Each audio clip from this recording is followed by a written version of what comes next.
Rewind करेंगे। अच्छा, ऐसा नहीं है कि मैंने ये करवा दिया तो खत्म है, इसके बाद भी जो मैं चीजें करवाऊंगी आपको टॉपिक्स, ये सब चलता रहेगा उसमें। So look at it in totality, इसको ना बाकी चीजों के साथ, एक्सपोनेंट्स के साथ भी लोकेट करना सीखो। इसको बाकी चीजों के साथ भी रिलेट करना सीखो। ठीक है, तो हमारे पास फर्स्ट क्वेश्चन तो सबका समझ में आ गया था। तुमने डाउट्स किए अपने जो गलत थे, क्वेश्चन सॉल्व किए? क्यों?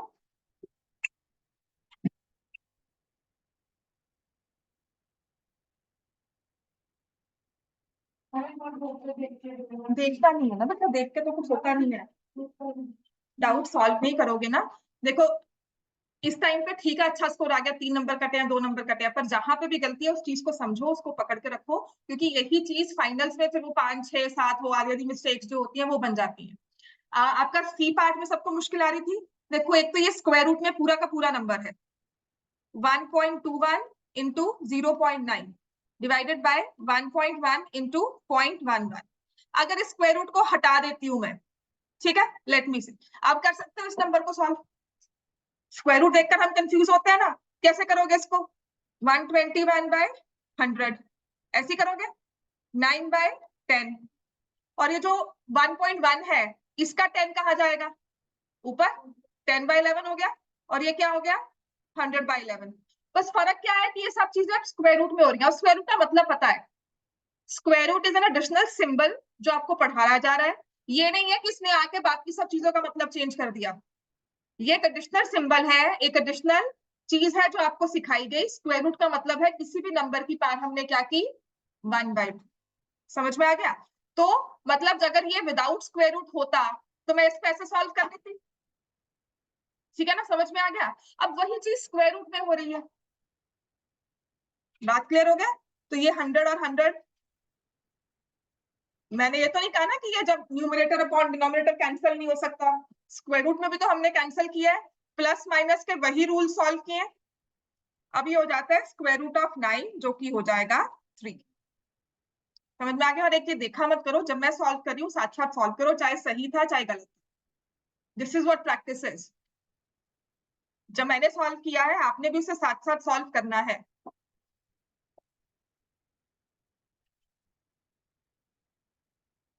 सी पार्ट,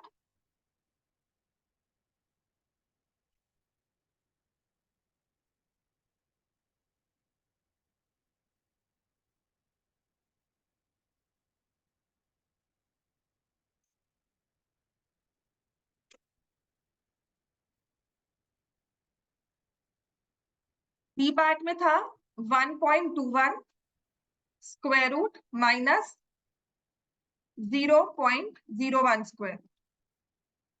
ठीक है, अगर आप 1.1 को स्क्वायर करते हो, 11 का स्क्वायर होता है 121, तो अगर मैं 1.1 को स्क्वायर करती हूँ तो 1.21 लिख दूंगी। अगर तो ये चीज समझ में आती है तो आपको पता लग गया कि 1.21 का स्क्वायर 1.1 है। नहीं समझ में आता तो इसको फ्रैक्शन में कन्वर्ट कर लो कि ये देखो ऐसा कुछ हो रहा है, 1.21 इज बेसिकली 121/100। अब अगर ये स्क्वायर रूट में है तो ये कंप्लीट स्क्वायर रूट में हो गया। समझ में आ गया? अब हमें चीजों को नए कॉन्सेप्ट की तरह नहीं देखना है, इनको सबको हमने अपने पिछली सारी नॉलेज के साथ कंपेयर करना है, उसके साथ रिलेट करना है। तो 121 का स्क्वायर रूट क्या हो गया, 11। 100 का स्क्वायर रूट क्या हो गया, 10। माइनस 1 का स्क्वायर रूट 1, सॉरी ये तो अब हमने हटा दिया ना, ये देखो ये तो हटा दिया हमने। 1 का स्क्वायर रूट 1 और 100 का स्क्वायर रूट फिर से क्या आ गया, 10। तो अब ये क्या बन जाएगा, 11 minus 1/10, 10/10 which is equal to 1। Clear हो गया? ये चीज सच में कह रही हूँ, कोई मतलब बहुत कम चांसेस है कि ऐसा एक क्वेश्चन पेपर में मिलेगा, वो भी एक्सपोनेंट्स का होगा जो मैं आपको आगे करवाऊंगी। ठीक है, तब ऐसा लगा तो टाइम पे आया करो। प्रैक्टिस की थी घर जाके क्वेश्चंस की? तेरे पे पूरा विश्वास था, गलती से लिखा होगा वो तो। ये 1/10 है ना, 1/10 तो 0.1 होता है ना। ठीक है ना, मैंने कैसे सॉल्व किया, मुझे पता था 1.21 इज 1.1, 0.01 मुझे पता है 0.1 का स्क्वायर होता है। तो अब 1.1 में से 0.1 माइनस किया तो क्या हो गया, 1.0। सिंपल प्लस माइनस है, कोई प्लस माइनस फिंगर्स पे करता है, कोई मैं 9 + 6 खोलूंगी तो मेरे पास आके बच्चे देख, मैं सिर्फ मेथड्स एक्सप्लेन करती हूँ। मैं कहूंगी 9 + 6, कोई कहेगा 10 11 12 13 14 15 16 ऐसे करके ऐड करेगा, 15 तक पहुंचेगा। कोई 9 + 6 ओरली ऐड कर लेता है ना। और एक बच्चा तो ऐसे ऐड करता था 10th का। ठीक है, कोई इसमें गलती नहीं होती, जो कंफर्टेबल वे होता है। ऐसे ही मैंने 1.21 को डायरेक्टली 1.1 लिख दिया, मैंने आपको वैसे समझा दिया। बट देन रियलाइज कि अपने लेवल से नहीं आपके लेवल से समझाऊं तो मैं इसको ऐसे देखूंगी। मैं हर एक चीज का मल्टीपल मेथड समझाती हूँ जब मुझे लगता है कि आपको नहीं समझ में आ रहा। तो जो आपको मेथड अच्छा लगता है उसे पिक कर लो। ऐसा नहीं है कि ये अच्छा है वो गलत है, जो आपने किया वो गलत है। ठीक है, आपको समझ में आना चाहिए, सही हो, ये नहीं हो तुक्का मारा कि अब ठीक हो गया, आ गया, बता नहीं ठीक होगी, भगवान भरोसे है, वो मत रहो। समझ में आ गया। तो मैं जो भी चीज समझा रही हूँ वो आपस में एक दूसरे को रीइंफोर्स ही कर रहा है। और आपने घर पे ये सब चीजें, जो टेस्ट स्पेसिफिकली होता है ऑन द स्पॉट चेक करने का मतलब ही यही था। ठीक है, अब आते हैं 8⁻²/3। समझ में आ गया सबको? 8 की पावर 2/3। तो पहले आपने क्या करना है, जो आपका बेस है ना, अगर ये प्राइम नंबर नहीं है इसको प्राइम फैक्टराइज कर लो। 2 का क्यूब हो गया, उसकी होल पावर 2/3। ठीक है, तो क्या होती है ये पावर्स आपस में? मल्टीप्लाई।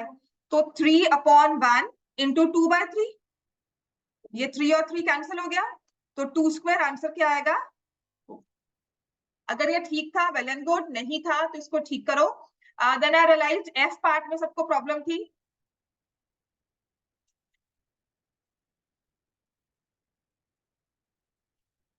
ठीक है,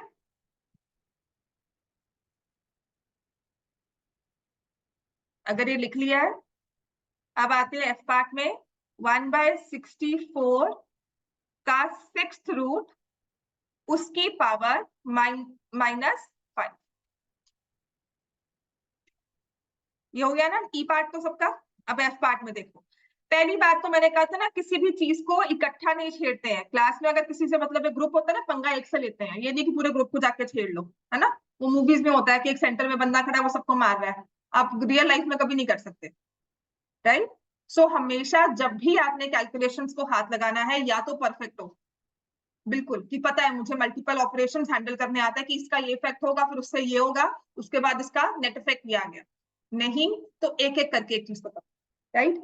तो मेरे पास यहाँ दो चीजें हैं, एक तो है 6th root, I can see this 6th root, and then I can see उसकी पावर, कंप्लीट की पावर -5। तो पहले या तो मैं -5 करूं, पर मुझे अंदर की 6th रूट सॉल्व करने का समझ नहीं आएगा, रेसिप्रोकल कैसे करूंगी। ठीक है ना, तो पहले मैं क्या करती हूँ, 6th रूट को सॉल्व करती हूँ। तो जब भी आपके पास इसे 6th रूट दिया हुआ है ना, हाई चांसेस है कि ये जो 64 है ना, किसी नंबर का 6th रूट होगा। समझ में आ गई बात है, राइट। क्यूब दिया होगा, क्यूब रूट दिया होता है, तो वो चीजें ऐसी, जहां पे क्यूब रूट दे दिया ना, तो सोच लेना वहां पे वो नंबर किसी ना किसी नंबर का क्यूब है। जैसे 27 का क्यूब रूट देते हैं, आपको पता है आंसर आएगा 3। बात समझ में आ गई है। तो ऐसे ही जैसे 64 दिया हुआ है, ये थोड़ी सी चीजें ना विद प्रैक्टिस याद भी हो जाएंगी थोड़े एक टाइम के बाद। This is 2⁻6। तो मैं अभी -5 को एज इट इज देख रही हूँ कि ये तो बाहर की चीज है, इसको पहले तो अंदर सॉल्व, अंदर निपट लें, उसके बाद विल कम। ये हो गया। अब 1/2⁶ है, उसकी 6th रूट। अगर नहीं समझ में आ रहा ना इसको, तो क्या आप इसको ऐसे लिख सकते हो, 6th रूट को 1/6 पार लिख सकते हो, और फिर कंप्लीट की पावर -5, उसको नहीं भूलना। ठीक है, ये मैंने स्टेप लिखा, इसके बाद मैं यहाँ लिखी। अब मुझे बताओ 1/2⁶ होल रेज टू पावर 1/6 है। आपको करवाया था ना कि x की पावर a, y की पावर b, y की power a whole raise to power b हो, तो ये x y whole raise to power a b हो जाएगा। बात समझ में आती है ये? समझ में आ रहा है ये रूल, है ना। तो इसका मतलब है कि 1 की कोई भी पावर हो तो 1 ही होगी। 1/2 whole raise to power 6 into 1/6 हो गया। जो ये पावर 6 है, मैं इसको बाहर लेकर आपस में मल्टीप्लाई कर सकती हूँ। अगर ये नहीं समझ में आता तो can I right it like this, मैं इसे ऐसे लिख सकती हूँ, 1/1 की पावर 1/6, 2/6 की पावर 1/6। अब समझ में आ गया? अब ठीक लगा? तो ये कैंसिल हो गया, और 1 की तो कोई भी पावर रखो तो क्या होती है, 1 है ना। तो यहाँ से 1 का 6th रूट भी तो 1 ही होगा ना, 1 का स्क्वायर रूट 1 है, 1 का क्यूब रूट 1 है ना, इसका मतलब ये हुआ। तो ये 2 आ गया नीचे। अब इसकी पावर -5 है। फिर मैंने आपको कहा था बिल्कुल ध्यान रखना है कि नेगेटिव पावर का मतलब बेस रेसिप्रोकल होगा, पावर रेसिप्रोकल नहीं होती है ना। तो ये -1/2 है ना, तो क्या बन जाएगा 2⁵ और वो क्या बन जाएगा 30। अगर वो 1/6 लिखने की जगह हम सीधा बिल्कुल बिल्कुल बिल्कुल बिल्कुल बिल्कुल। मैंने कहा ना, एक बंदा ऐसे कैलकुलेशंस कर रहा है, कोई ओरली कर रहा है, वो बिल्कुल सही है। अगर आपको वो चीज समझ में आ रही है तो बहुत अच्छी बात है। जिसको नहीं समझ में आई, गलती हुई है, तो these are the clear steps. इनके पीछे का लॉजिक समझो, उसके बाद देखो हमें समझ में आ गया। यहाँ पर ना आपने 2 स्क्वायर तो लिखा, इसको 4 लिखा, उसकी पावर 1/3, उसकी पावर 1/4, समझ में आ गया था, है ना। ये 4 हो गया 1/12। नो डाउट ये भी ठीक है, पर इसका एक स्टेप जो हमें चाहिए, आपको लिखना ही पड़ेगा उसको, जो मर्जी कर लो, आपको ये 2 स्क्वायर इंटू 1/12 लिखना पड़ेगा। तो ये क्या हो जाएगा 2⁻1/6। लिखा है सबने? ये समझ में आ गया था? सबका क्लियर है ये? इसमें आपके फर्स्ट 3 पार्ट तो बिल्कुल सही थे सबके। लास्ट वाला पार्ट ना वो सिर्फ इसलिए आपको लगा क्योंकि 343 आपको फैक्टराइज करना नहीं आया, ठीक है। सो 3 इज बेसिकली क्यूब ऑफ 7। 28 को फैक्टराइज किया, क्या होता है 4 इंटू 7, 2 इंटू 2 इंटू 7 हो गया, वो स्क्वायर रूट में है। 343 को अगर फैक्टराइज करोगे ना, क्योंकि ये आता है 7 का क्यूब होता है, तो ये थोड़ी सी चीजें हम याद रख लेंगे। ये हो गया, इसमें से क्या बाहर आएगा 2, स्क्वायर रूट में क्या रह गया 7, यहां से क्या बाहर आया 7, स्क्वायर रूट में क्या रह गया 7, ये कट गया। तो क्या हो गया answer 2/7 which is rational. Clear हो गया? ठीक है ये सबका। अब आते हैं सिंप्लीफाई वाले में। फर्स्ट पार्ट ऑलमोस्ट सबका सही था, है ना, which is good. Second part भी समझ में आ गया आपको। सभी नंबर्स को स्क्वायर रूट 5 में ही लिखना होगा, फिर उसके बाद प्लस माइनस करके एक बड़ा अच्छा सा आंसर आ जाएगा स्क्वायर रूट ऑफ 5। अब ये जो था 24, इसका स्क्वायर रूट ये डिवाइड हो रहा है 8 से, फिर है स्क्वायर रूट ऑफ 54, वो डिवाइड हो रहा है 9 से, और बीच में है प्लस का साइन।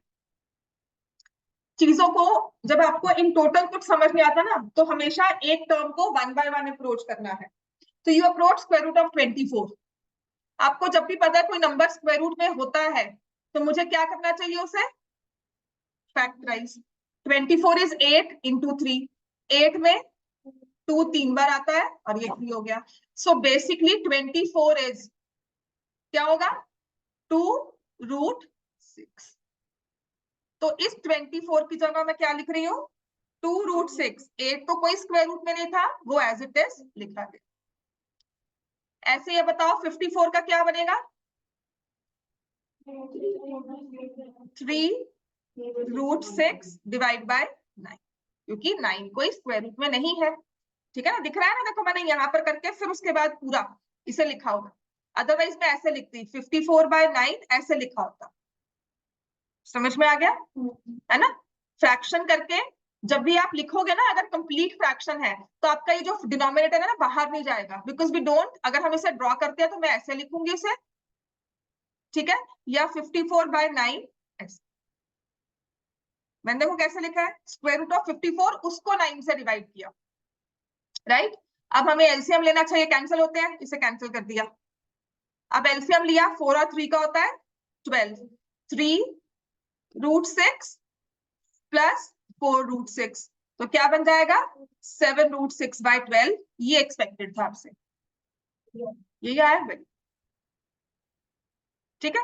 और नेक्स्ट वाले में आप मुझे बताओ, चलो आपने सबका लिखा, आपको बताना है इरैशनल कौन सा है, ठीक है। आप पहले 3 को इरैशनल कैसे लिख सकते हो, इसको भी लिखा, इसको लिखा रैशनल, इसको लिखा इरैशनल, इसको भी लिखा इरैशनल, ये तो चलो इरैशनल है ही है। How can you right these two irrational? अगर ऐसे लिखोगे ना, अगर आपने सिर्फ डी रैशनल लिखकर आंसर दिया होता, मैं मार्क्स देती। आपने पहले 2 को रैशनल लिख दिया ना, कोई टीचर मार्क्स देने वाली, हाँ, डी को लिखा तो बिल्कुल मार्क्स मिलेंगे। तो जिन्होंने भी इरेशनल पहले दो को लिख लिया, पहले तो मैंने आपको कहा था रैशनल नंबर्स की डेसिमल फॉर्म होती है टर्मिनेटिंग एंड नॉन टर्मिनेटिंग। तो ये कौन सी फॉर्म है? तो क्या इसकी पी बाय क्यू फॉर्म आप बना सकते हो, है ना? और जिस भी नंबर की पी बाय क्यू फॉर्म बन गई वो क्या होगा? रैशनल। कंफ्यूज मत हो, these two are rational numbers। ये फ्रैक्शंस में कन्वर्ट किए जा सकते हैं, आपको टेक्निक सिखाई हुई है। तो जब भी आपको फ्रैक्शंस को कभी भी पूछा जाता है नंबर की रैशनल है इरेशनल है, आप ये सोचोगे क्या उसकी P by Q form possible है? क्या ऐसे नंबर की मैंने पी बाय क्यू फॉर्म लिखनी सिखाई है आपको? नहीं सिखाई ना? एग्जैक्ट मतलब कोई दो नंबर्स को मैं डिवाइड करती हूँ, मेरे पास एग्जैक्ट आएगा 1416 बार, ठीक है ना? 32 को डिवाइड करूंगी 99 से, मेरे पास एग्जैक्ट आंसर आएगा 0.3232, जरा सा भी फर्क नहीं होगा। लेकिन जब मैंने आपको कहा पाई इज 3.141 ऐसा जाता है, और पाई की अप्रोक्सीमेट वैल्यू 22/7 है। टेक पाई एज 22/7, एग्जैक्टली नहीं है। 22/7 होता है 3.142 और पाई जाता है 3.141। दो प्लेसेस के बाद ना ये वैल्यू काम नहीं करती। नंबर 3 जो है वो 2 मार्क्स है, ये वाले 2 मार्क्स के थे। एक गलत होगा ना, ये देख पीछे दिया 2 मार्क्स। नहीं 3 मार्क्स नहीं। हाँ बेटा, ये 3 क्वेश्चंस हैं 2 मार्क्स ईच। 1 मार्क इसका होगा दिया, 1 मार्क तभी मैं कहती कुछ फर्क पड़ रहा है तुम्हारा।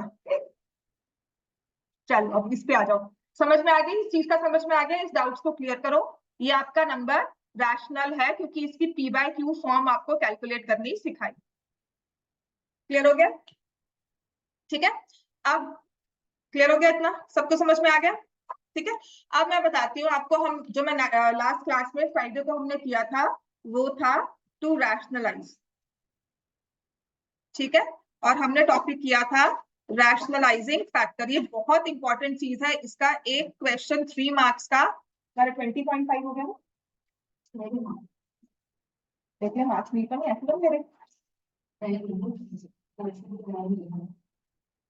ये है पारी 20.5, ठीक है? आयशा काम करके आना है, देख ले अब से।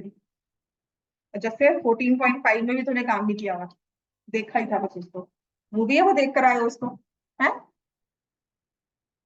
रैशनलाइजिंग है तो बहुत इंपॉर्टेंट है, मैंने मम्मा को फोन कर देना काम नहीं कर रहा है। रैशनलाइजिंग फैक्टर, है ना?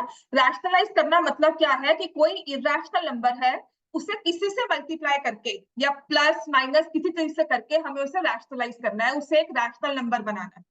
तो जिससे हम मल्टीप्लाई करते हैं, क्योंकि हम फैक्टर की बात कर रहे हैं ना, है ना? फैक्टर क्या होता है? प्रोडक्ट से जो मतलब दो नंबर्स की फैक्टराइजेशन में मतलब प्रोडक्ट यूज हुआ ना, मल्टीप्लाई का साइन हुआ। तो रैशनलाइजिंग फैक्टर मोस्टली मल्टीप्लाई से ही आता है, मतलब मल्टीप्लाई से ही आएगा, प्लस माइनस नहीं करेंगे। तो किसी भी एक नंबर को मैं किसी दूसरे नंबर से मल्टीप्लाई कर रही हूँ और मेरे पास आंसर जो आए वो एक रैशनल नंबर, ठीक है? जैसे कि स्क्वायर रूट ऑफ 2, ये स्क्वायर रूट इसलिए है, 2 जो है रूट साइन में इसलिए क्योंकि इकलौता था, इसके पास कोई साथी नहीं था। तो अगर मुझे इसे रैशनलाइज करना है तो किससे मल्टीप्लाई करना चाहिए? एक और 2 सप्लाई करूंगी, लेकिन अकेला 2 सप्लाई करूंगी तो नहीं चलेगा। अब इसको रैशनलाइज करने के लिए इसको भी रूट में आना चाहिए। क्या इसको क्यूब रूट में रख सकती हूँ?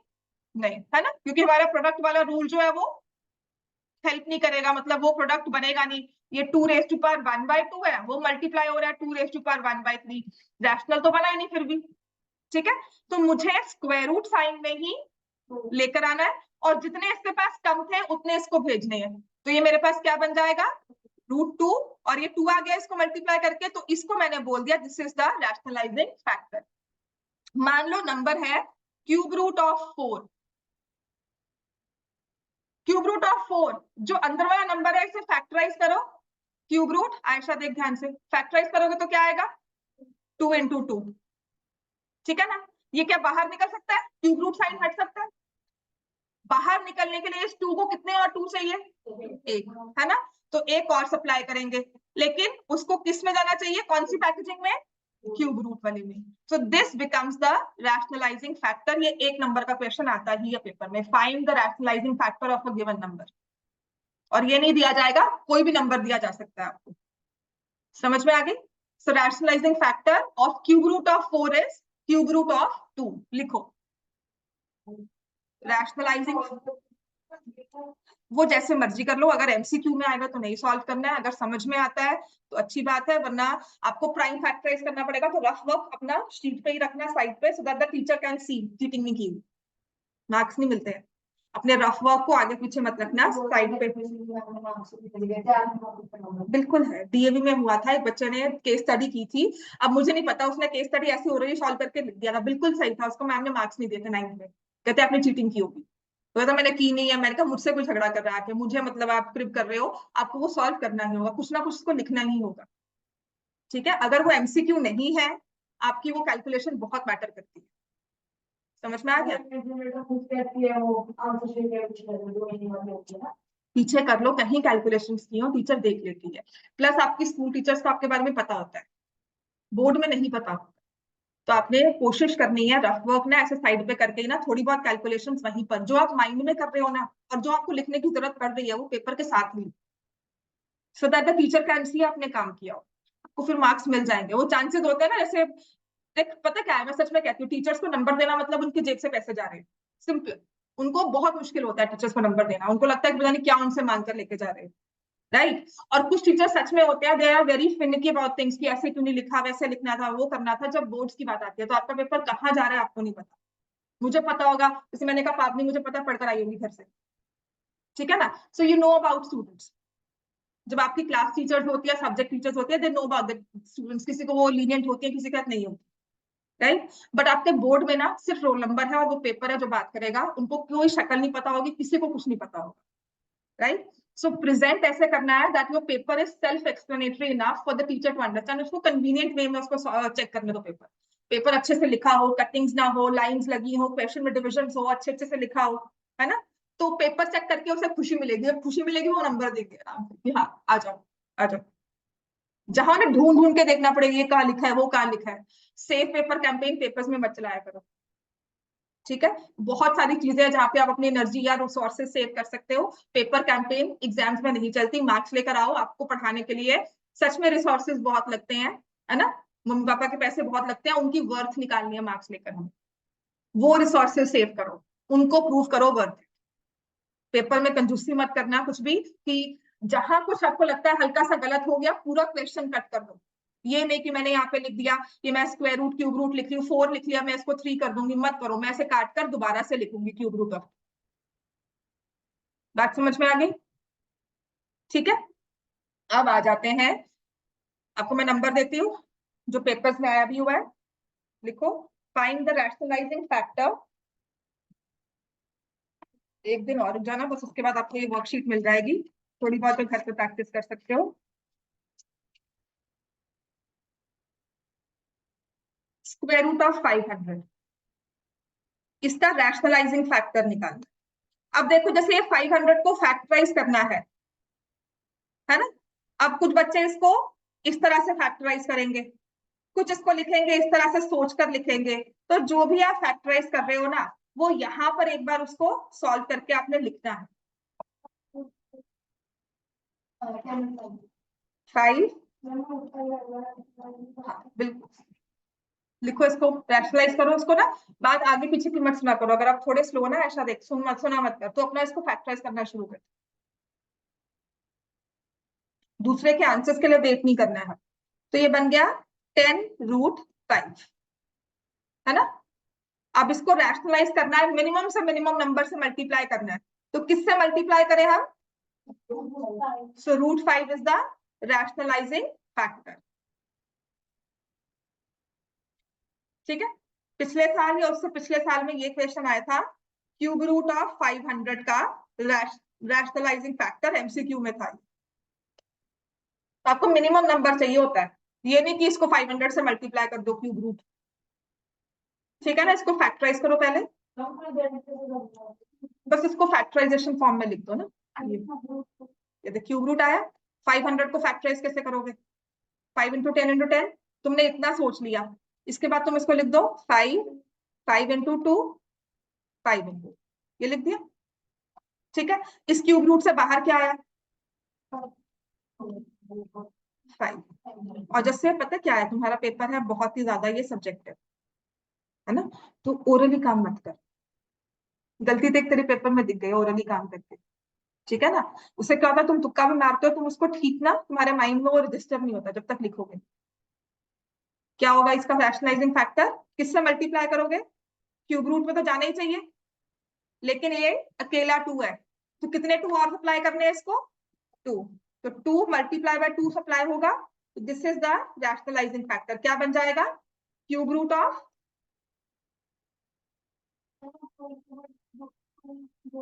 2 थे बिल्कुल।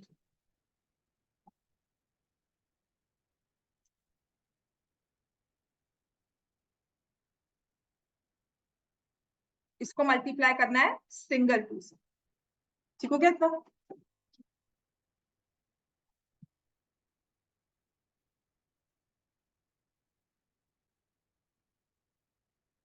ठीक है, अब आप बताओगे क्यूब रूट ऑफ 250।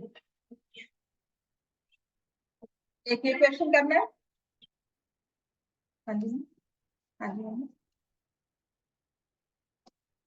आगे आगे आगे। इन दोनों का रैशनलाइजिंग फैक्टर निकालो। ठीक है, अब ये स्टार्टिंग है। ये क्वेश्चन जो आपका बी पार्ट है ना, ये आपके एग्जाम्पलरिटी है, ये एक्स्ट्रा क्वेश्चन से आता है पेपर में, बिल्कुल चांसेस है बी वाले पार्ट के आने के। अब पावर डिफरेंट हो सकती है, फिफ्थ रूट क्या है? क्यूब, स्क्वायर, तीन फैक्टर्स के।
समझ में आ गया?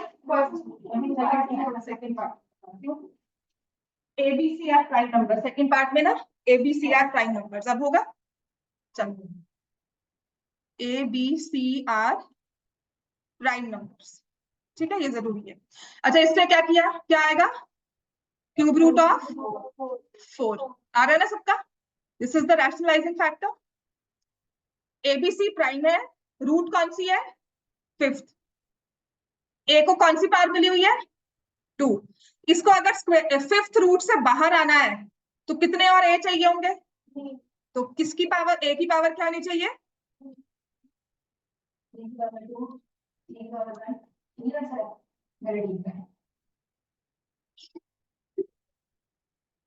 ठीक है, तुम्हारी एक्साइटमेंट लेवल पे मैं हट रही हूँ, ये नहीं क्या आंसर सही। तुक्का नहीं मारना बेटा, तुक्का दिस इज नॉट तुक्का, this is intelligent guess. I will not say this is तुक्का। तुक्का होता ना कुछ भी बोल दिया, उसमें क्या है कि बी की पावर गलत हो जाएगी, सी की पावर गलत हो जाएगी। तो आपने ये 5 के साथ रिलेट किया, फिर जो जो कम था उसको लिख दिया।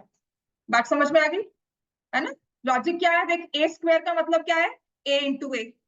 बी क्यूब का मतलब क्या है, B into B into B. और सी 4 का मतलब क्या है, C into C into C into C. और ये है 5th रूट। ठीक है, अब आपने इस ए स्क्वायर को 5th रूट से बाहर निकालना है, तो इसको मल्टीप्लाई करोगे किससे, जितने कम है इसमें, कितने कम है, 3। ए का प्रोडक्ट कम है तो ए क्यूब से मल्टीप्लाई कर दिया। अब बी 3 है तो इसको किससे मल्टीप्लाई करना चाहिए, स्क्वायर से। सी 4 है तो मुझे एक सी और चाहिए। So this is the rationalising factor. क्या गलती है इसमें अभी भी, यहाँ पे मुझे क्या लगाना है, 5th रूट। समझ में आ गया? So this is the rationalising factor. ये थी जब सिंगल टर्म्स होती हैं हमारे पास।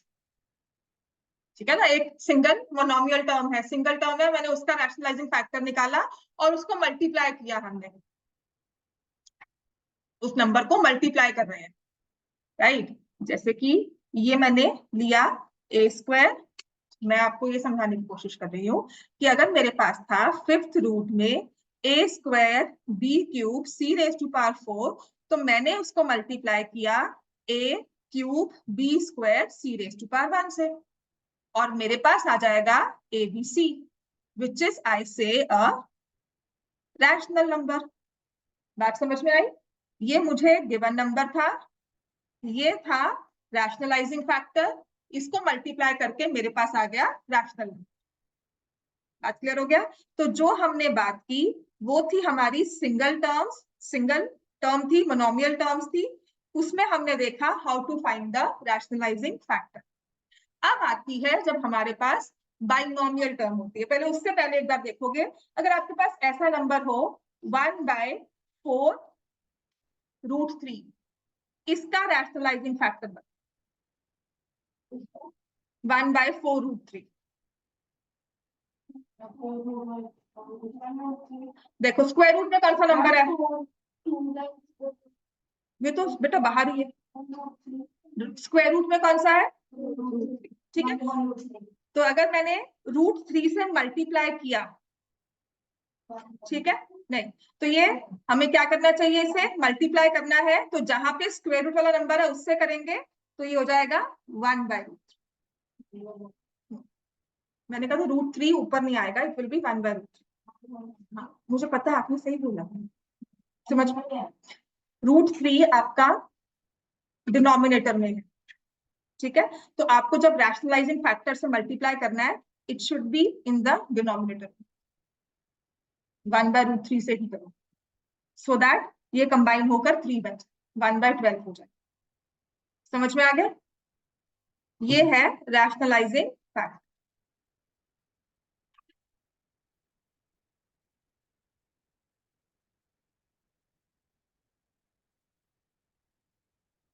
ऊपर भी नहीं कर सकते,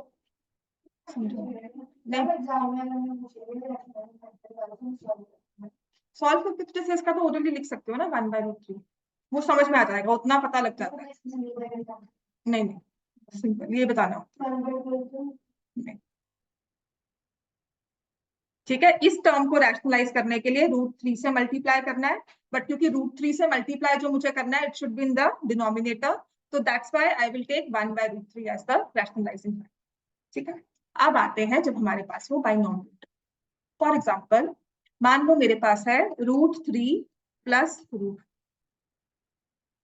अगर सिंगल स्क्वायर रूट वाली टर्म हो √3, इसको रैशनलाइज करना है तो किससे मल्टीप्लाई करूंगी, √3 से। √2 है तो इसको मल्टीप्लाई करूंगी, लेकिन यहाँ तो √3 प्लस √2 एक सिंगल नंबर बनकर आया, इसको पूरे से मल्टीप्लाई करना है किसी को, ठीक है, ठीक है। अब कैसे करना चाहिए इसको, देखो मैं क्या कह रही हूँ कि अगर स्क्वायर रूट की टर्म है, इसको स्क्वायर कर दोगे, है ना। Basically I am trying to say कि अगर क्यूब स्क्वायर रूट की टर्म है, इसको स्क्वायर कर दिया तो ये रैशनलाइज हो जाएगा, ठीक है। ऐसे ही स्क्वायर रूट की टर्म है, इसको स्क्वायर किया तब ये रैशनलाइज हो जाएगा, बीच में पर प्लस साइन है, राइट। अब ये प्लस साइन हो या बीच में माइनस साइन हो, हार्डली मेक्स अ डिफरेंस। यहाँ पे साइन तो प्लस माइनस में कुछ आएगा, वो डिफरेंस नहीं है। लेकिन क्या आपको, अगर मैं यहाँ पे माइनस साइन लगाती हूँ तो कोई फॉर्मूला क्लिक कर रहा है? ए स्क्वायर माइनस बी स्क्वायर। क्या होता है इसका? अगर ए स्क्वायर माइनस बी स्क्वायर लिखते हैं तो क्या होता है? ए प्लस बी इंटू ए माइनस बी। तो अगर इस दो टर्म्स को देखते हो तो ये किस कैटेगरी में फॉल करती है? ए प्लस बी या ए माइनस बी? ए प्लस बी। टर्म्स वही रहेंगी, बीच में मैं माइनस वाले साइन से मल्टीप्लाई कर दूंगी, तो मेरे पास ये ए स्क्वायर माइनस बी स्क्वायर का फॉर्मूला बन जाएगा। ठीक है। और ए स्क्वायर √3 का स्क्वायर क्या होता है? 3। √2 का स्क्वायर क्या होता है? 2। 1 आ गया। माइनस करने के बाद मेरे पास ये क्या बन गया? Rational number. So this is the rationalising factor of √3 plus √2। इस चीज को लिख लो, जैसे भी आपने कॉन्सेप्ट लिखना है, ये मैं पूरा समझाऊंगी। आपका जो रैशनलाइजेशन अब नेक्स्ट है ना, वो इसी चीज पे डिपेंड करता है। So your main point to be taken care of is कि ए स्क्वायर माइनस बी स्क्वायर में क्या होता है, हमारा टर्म रैशनल बन जाता है अगर वो इरैशनल है, बाइनोमियल रैशनल बन जाती है।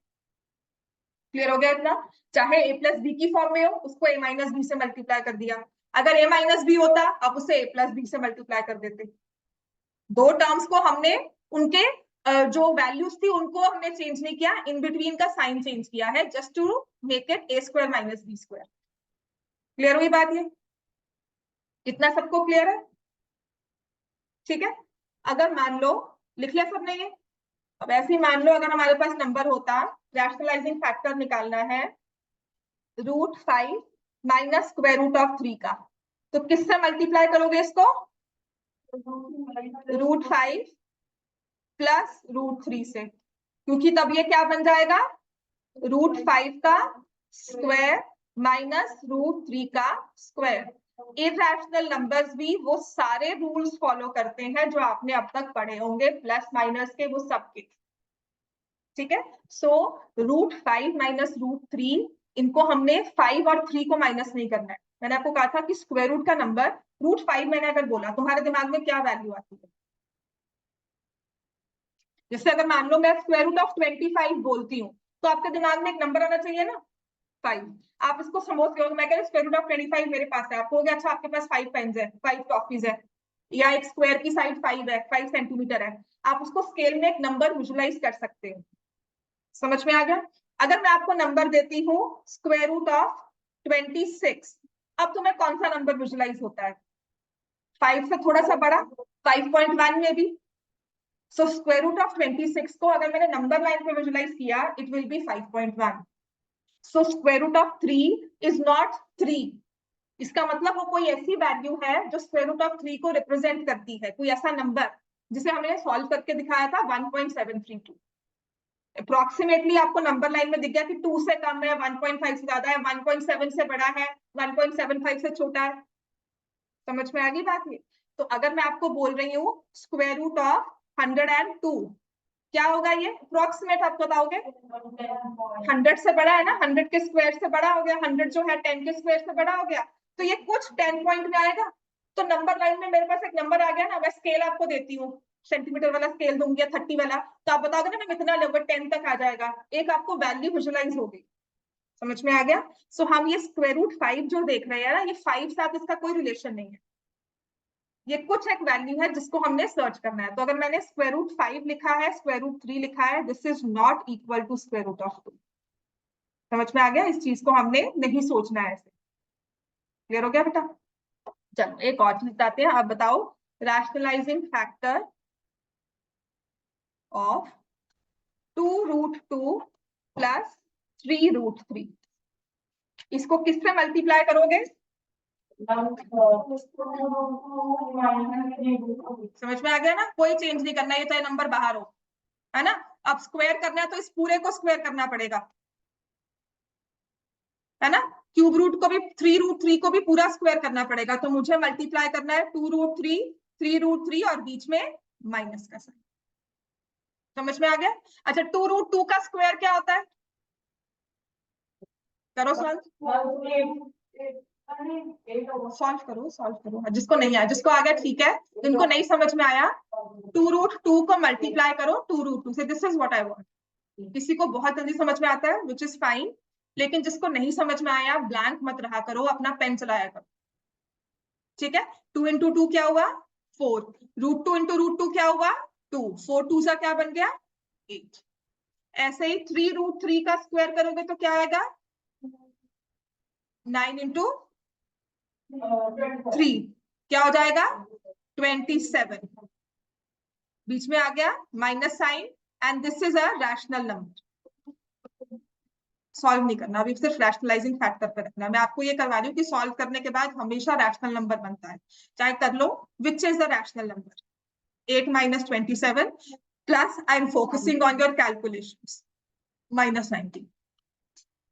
I'm focusing on calculations कि 2√2 का स्क्वायर क्या बनता है, क्योंकि जब मैं आपको रैशनलाइजेशन ऐसा टॉपिक समझाऊंगी ना, फिर मैं इन चीजों में ध्यान भी दूंगी कि 2√2 का स्क्वायर किया तो वो 8 बना। समझ में आ गई बात, राइट। अब आपके पास नंबर है, लिख लिया सबने ये, square root of 48 minus square root of 18, इसका रैशनलाइजिंग फैक्टर बताओ।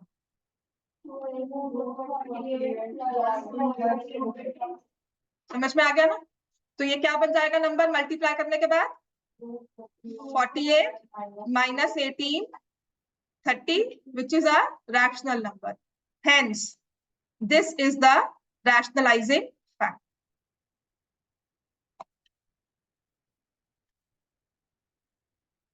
क्लियर हो गया, ये क्यों रैशनलाइजिंग फैक्टर है, क्योंकि इसको मल्टीप्लाई करने के बाद जो आंसर आया वो रैशनल नंबर। क्लियर हो गया,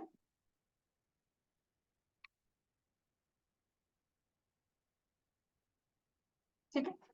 अब हमारे पास नंबर है 3/√4 माइनस √6,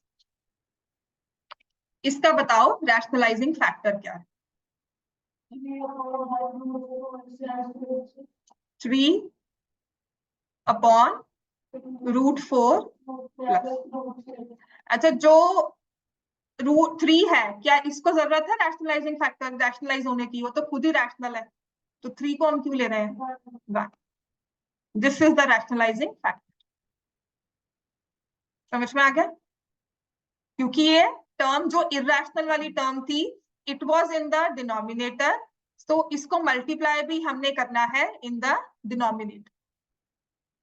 क्लियर हो गया इतना, तो जो भी हमारी कैलकुलेशंस हो रही हैं वो डिनोमिनेटर में होगी।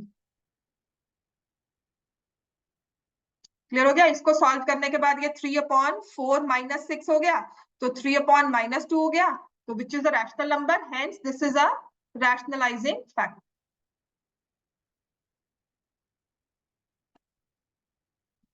क्लियर हो गया इतना, समझ में आ गया सारा रैशनलाइजिंग फैक्टर। अब नेक्स्ट में आते हैं, टू रैशनलाइज द टर्म, जो भी हमारा दिया होगा हमें कहा जाएगा रैशनलाइज। क्लियर हो गया, रैशनलाइजेशन यूज कहाँ होता है एज अ टॉपिक, जब आपको एक फ्रैक्शन फॉर्म में दिया हो, रैशनल नंबर नहीं, फ्रैक्शन फॉर्म में कोई नंबर दिया हो, ठीक है, जो इरैशनल ही होगा, और उसके एक फ्रैक्शन फॉर्म दी हुई है, उसके डिनोमिनेटर में है हमारा इरैशनल, ठीक है। मुझे उसकी वैल्यू कैलकुलेट करनी होती है, कैलकुलेशंस करनी है, डिनोमिनेटर में है इरैशनल नंबर, मुझे इसे इजी वे में ओरली या सिर्फ मैं कैलकुलेटर यूज कर रही हूँ, तो मुझे उसे कैलकुलेटर को यूज करके, फॉर एग्जांपल अगर मैंने दिया 4/√3 माइनस √2, पहले आप √3 की वैल्यू निकालोगे, फिर 4 की √2 की वैल्यू निकालोगे, फिर इन दोनों को सब्ट्रैक्ट करोगे, फिर 4 डिवाइड बाय दैट नंबर लिखोगे, फिर इसको डिवाइड करोगे।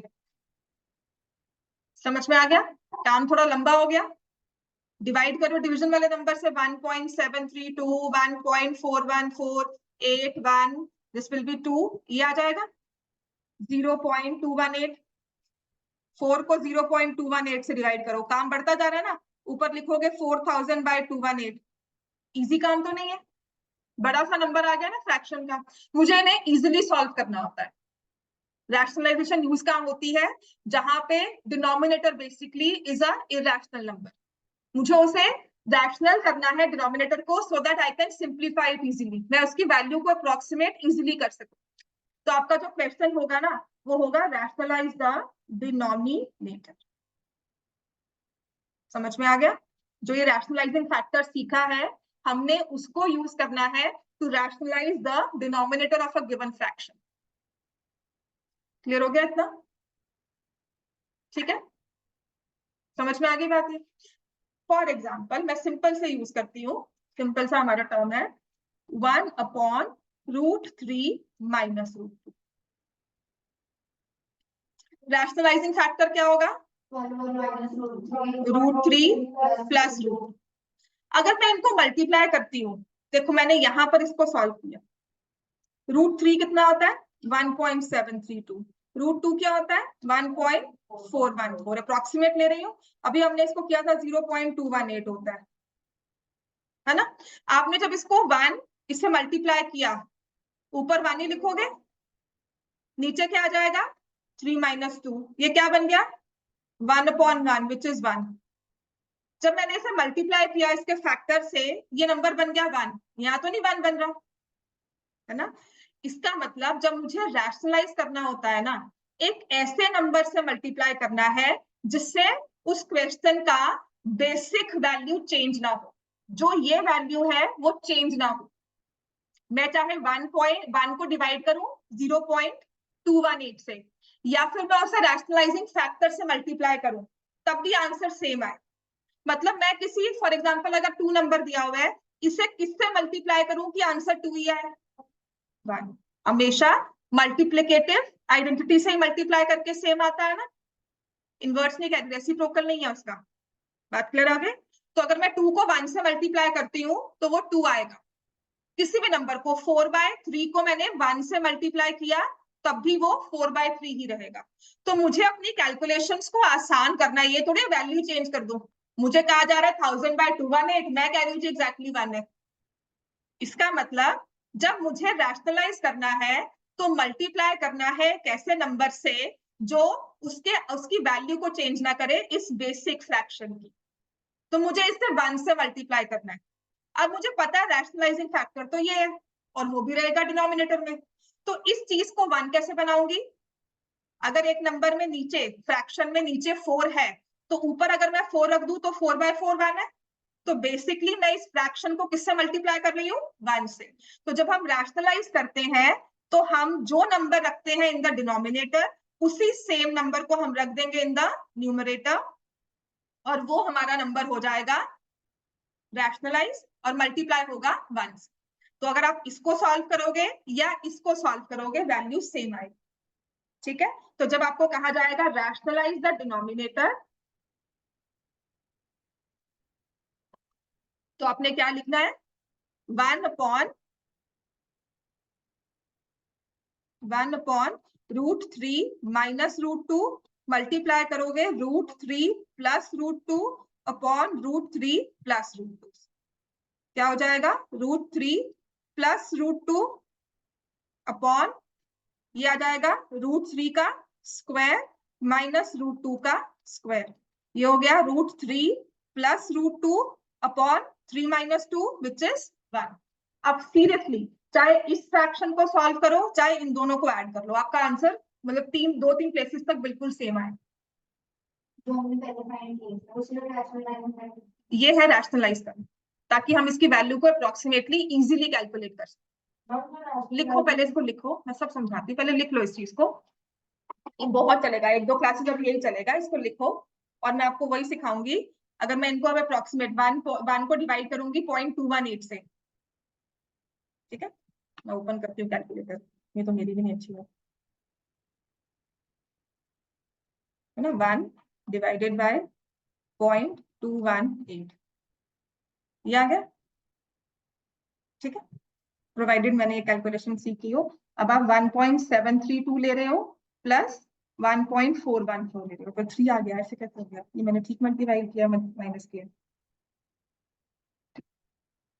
तो सेम किया।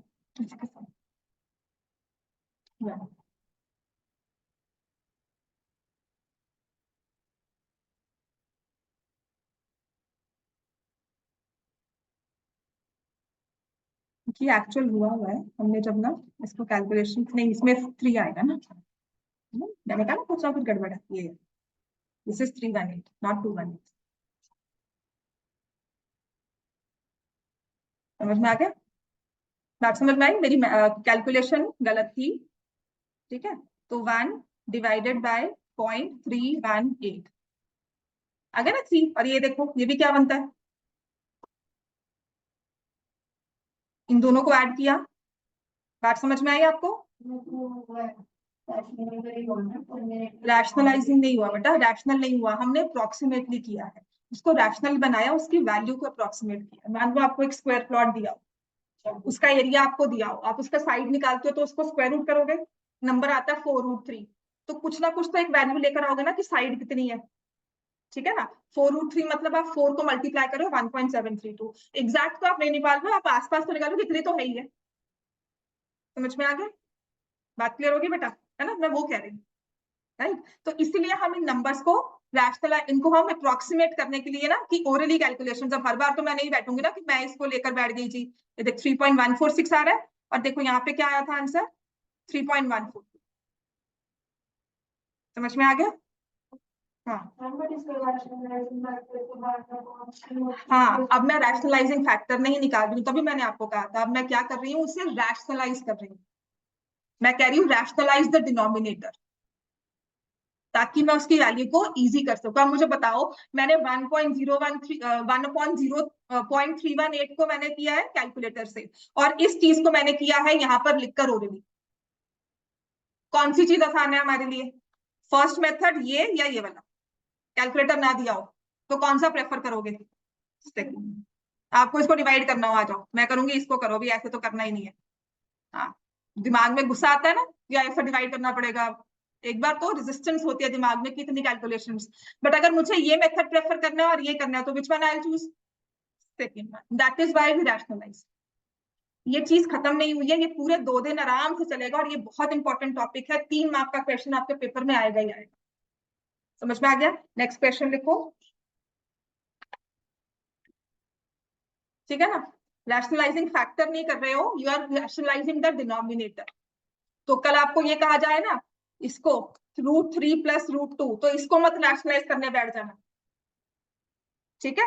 आपने पता है कि इसका आंसर क्या होता है, 1। इसको ऐसे लिखा √3 प्लस √2/4, तो इसको मत करना कि इसको हम रैशनलाइज कर ले।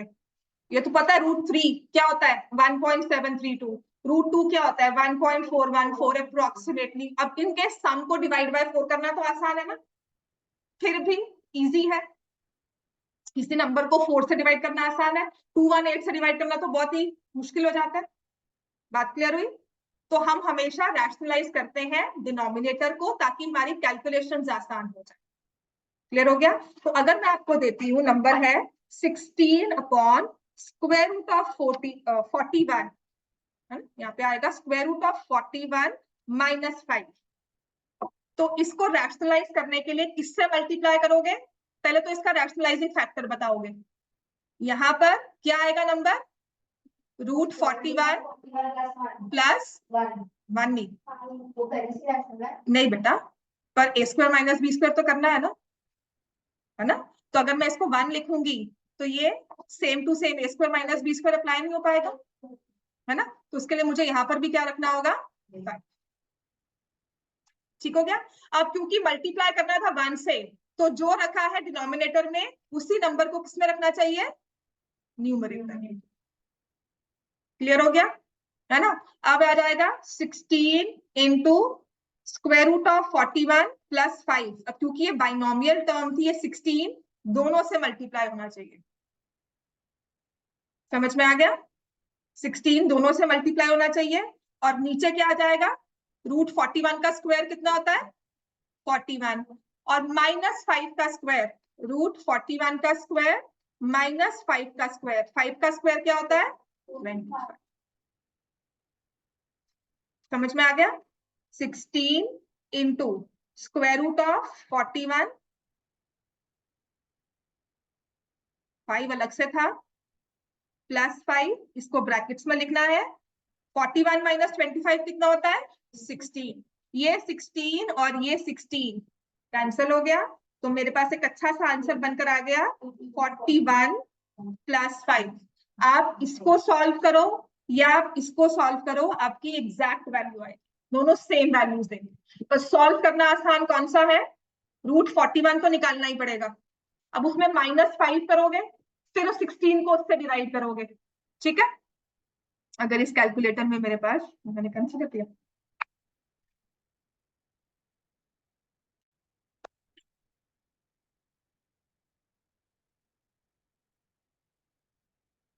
स्क्वायर रूट है, नहीं, आई हैव टू ओपन है। ठीक है, स्क्वायर रूट ऑफ 41 कैसे करते हैं इसको, ये आ गया 6.40, है ना। तो मैं अब इसको लिखती हूँ 16/6.40 लिखा -5, है ना। और यहाँ पे आप करोगे 16.1.40। बताओ आसान कौन सा, यहाँ पे आपने 6.40 निकालकर +5 किया, ये आसान है कि ये आसान है, second. That's why you rationalise. समझ में आ गया लॉजिक क्या रैशनलाइज करने का, क्यों करते हैं कि कल आपके पास कोई रियल लाइफ में कोई ऐसा नंबर आए जो इरेशनल है, उसकी वैल्यू को अप्रोक्सीमेट करना है और वो किसी फ्रैक्शन फॉर्म में है। समझ में आ गया, राइट राइट, ये समझ में आ गया। अब लिखो नेक्स्ट क्वेश्चन, एक क्वेश्चन और करवाती हूँ।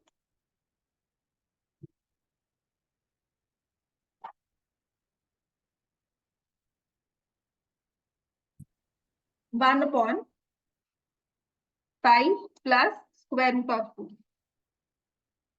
इसको करना है, क्वेश्चन लिखा ही जाएगा।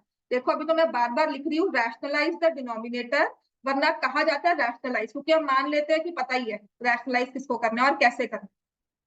ठीक है, रैशनलाइजिंग फैक्टर निकालने को नहीं, लिख लिख लिख लिख कर 2 नंबर भी नहीं कटनी चाहिए हमारे, है ना, लिख कर काम। आपको हमेशा जब भी रैशनलाइजिंग फैक्टर कहा जाए वो एक टर्म का होता है, जब आपको रैशनलाइज कहा जाए डिनोमिनेटर से करना है तो उसको मल्टीप्लाई करेंगे। आज टेस्ट नहीं है आज। व्हाट इज दिस, कल की क्लास नहीं हुई ना। अच्छा, कल कर लूंगी, कल मैं चाहती हूँ रियल नंबर्स खत्म हो जाए, फिर मैं कंप्लीट टेस्ट बना लूंगी। कोई बात नहीं, आज पढ़ाई कराऊंगी, वो तैयारी कल भी रहेगी।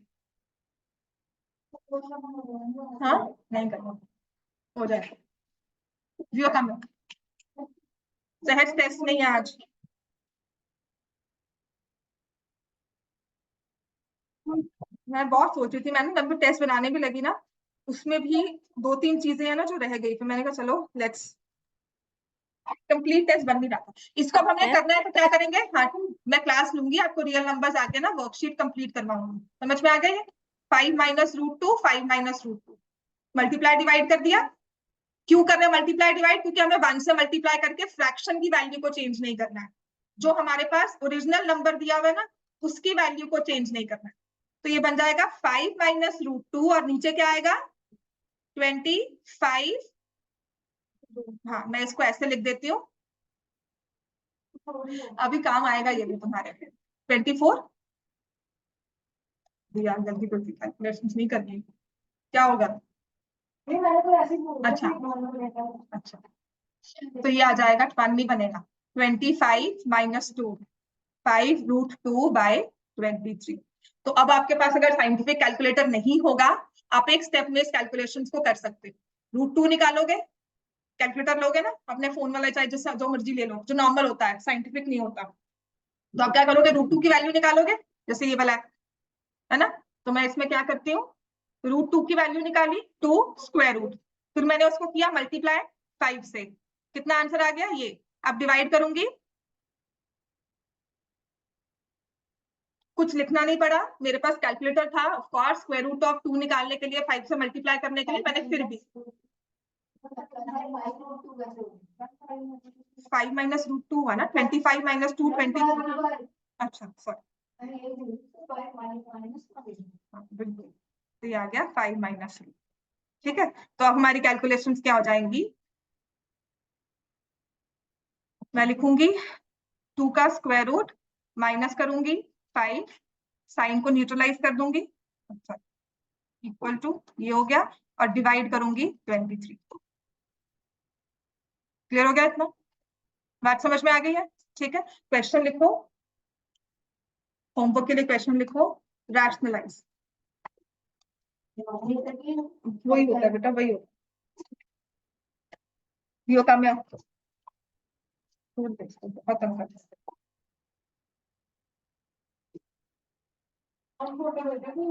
हाँ नहीं लिखो। तुम्हें भी बोल सकती हूँ फोटो भेज दो, है ना।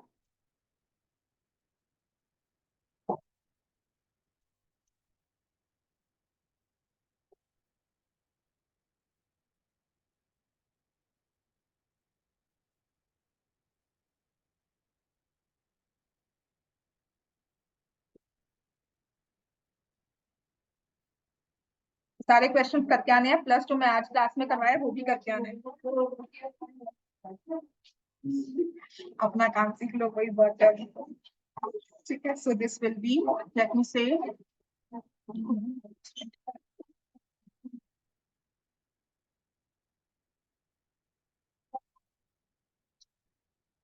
ये 4 क्वेश्चंस है, रैशनलाइज द डिनोमिनेटर करके आना है। ठीक हो गया।